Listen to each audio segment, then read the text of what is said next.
on the inside of my pipe and extrude those, but I'm going to scale them into the center. I'll come over to Select, Convert Selection to Vertices, and then I will merge those. All right, now let's go ahead and take this object, and I'm going to duplicate it. All right, that is done with Command or Control D. And now I'm going to scale this -1 on the y-axis. Whoops, not -11, just -1. All right, you can see what that's done is that's created, for the most part, a mirror image of the piece of geometry that we just created.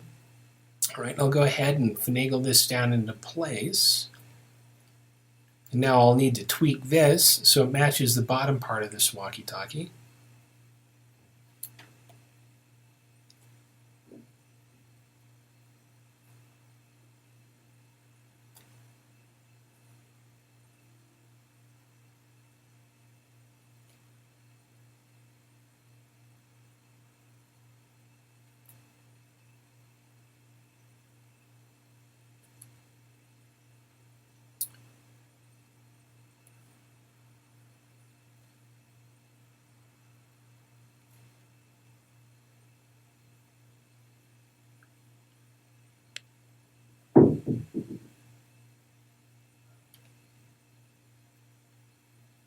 All right, I'm moving these vertices in anticipation of extruding this shape out when the time comes.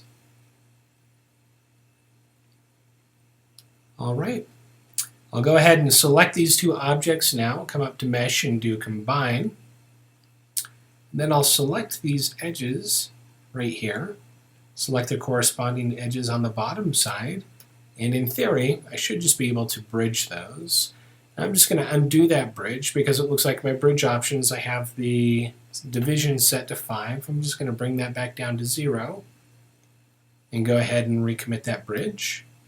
All right, and so now this is one solid object. Okay, I'm just going to kind of double check things here. Right up here at the top, I believe I'm just going to anticipate the connection point for this antenna. So I'm just going to tweak a few things a little bit.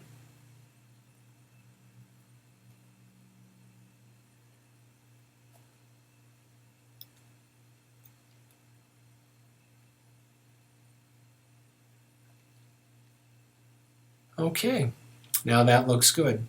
Now what I'm going to do is double click on just one of these edges so it selects the entire edge loop running around the circumference of this object.